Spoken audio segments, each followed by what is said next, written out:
जय हिंद साथियों, स्वागत है आप सभी का अपने YouTube channel steno with Waseem में। दोस्तों, आप मेरे Telegram group steno with Waseem search करके जुड़ सकते हैं।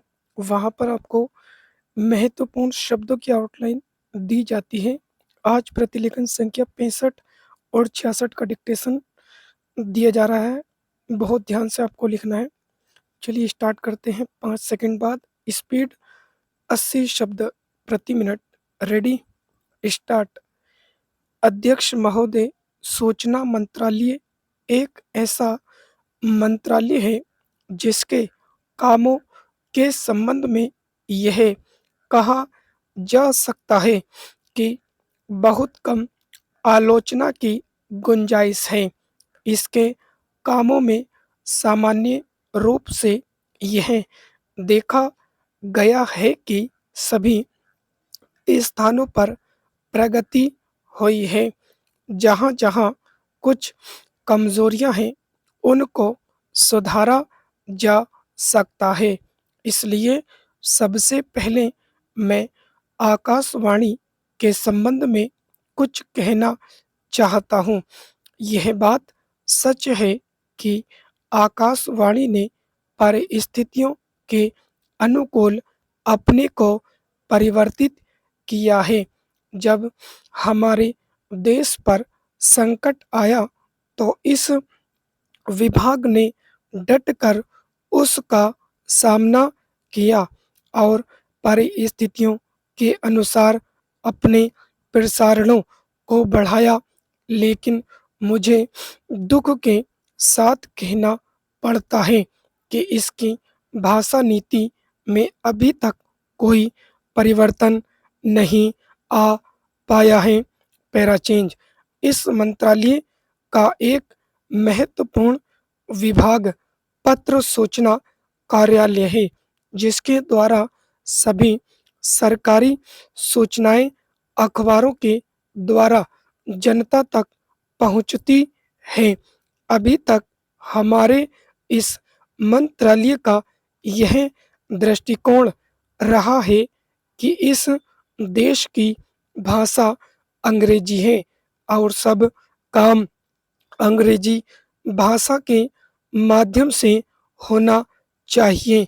यही कारण है कि इस विभाग से जो सूचनाएं प्रसारित होती हैं उनमें से अधिकांश अंग्रेजी भाषा में ही प्रसारित होती हैं, जिसके कारण देश भर में हमारी सरकार की बातें जनता तक नहीं पहुंच पाती। मैं अपनी इस बात की पुष्टि के लिए इसी मंत्रालय द्वारा प्रकाशित पुस्तिका में दिए गए आंकड़ों को प्रस्तुत करना चाहता हूं। आप इन आंकड़ों को देखें तो आपको ज्ञात होगा कि अधिक प्रकाशन अंग्रेजी में हुए हैं।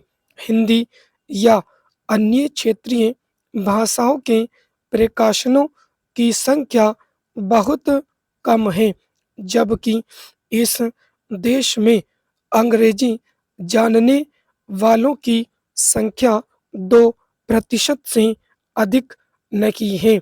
अन्य भाषाओं के जानने वालों की संख्या इस देश में 84 करोड़ है। इस दृष्टि से आवश्यकता इस बात की है कि हम अपना सारा काम अपनी भाषाओं के माध्यम से करें।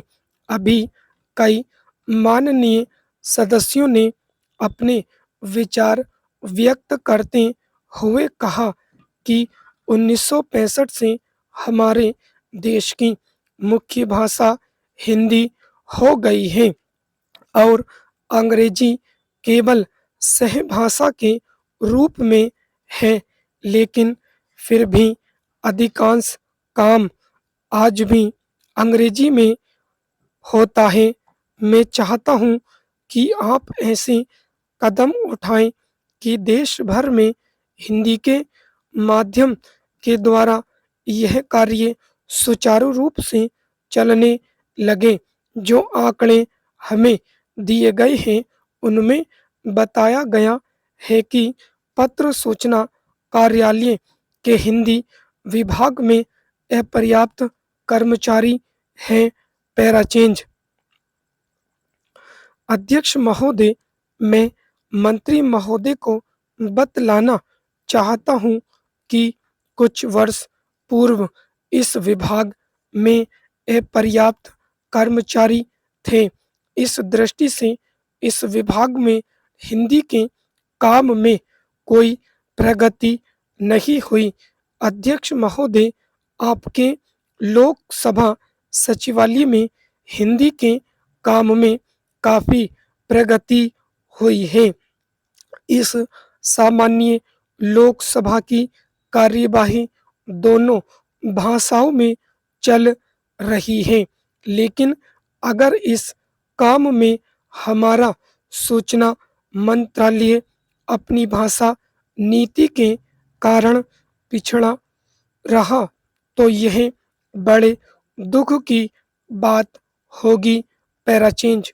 खाद्य तथा कृषि मंत्रालय की मांगों पर बोलते हुए मुझे याद आता है कि इसे जितना भी महत्व आज तक दिया गया है और जितना महत्व आज दिया जा रहा है वह बहुत कम है।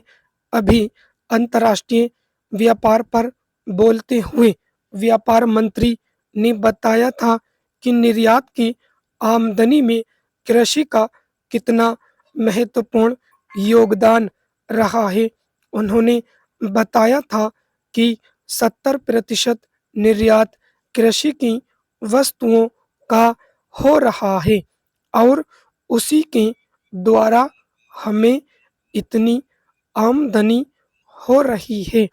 इस दृष्टि से कृषि का महत्व और भी ज्यादा बढ़ जाता है।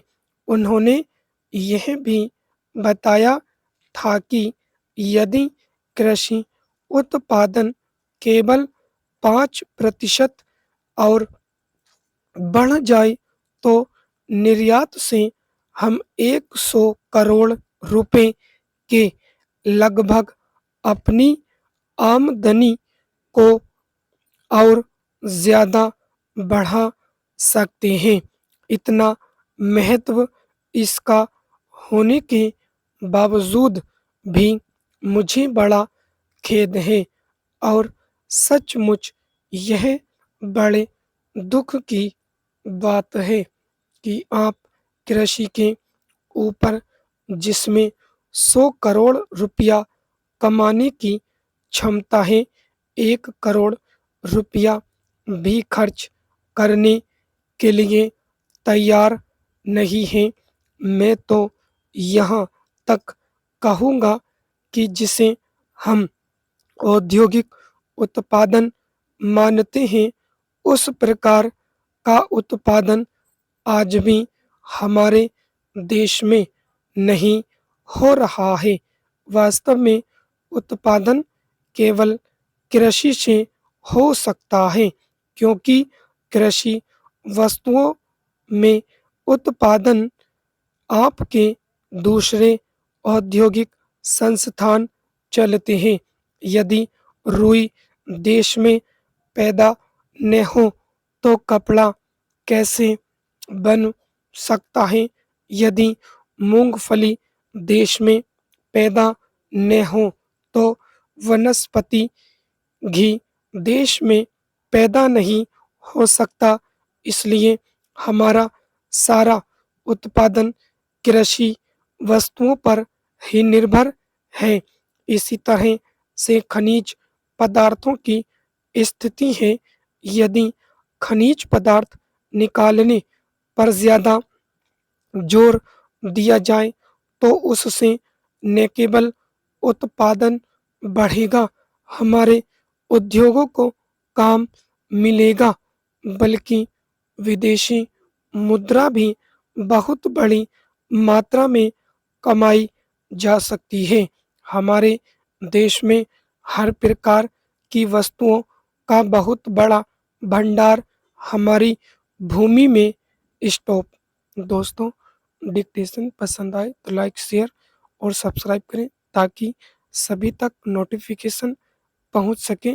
आप मेरे Telegram group steno with Waseem search करके जुड़ सकते हैं। आप मेरे पेड बैच में भी जुड़ सकते हैं। धन्यवाद दोस्तों।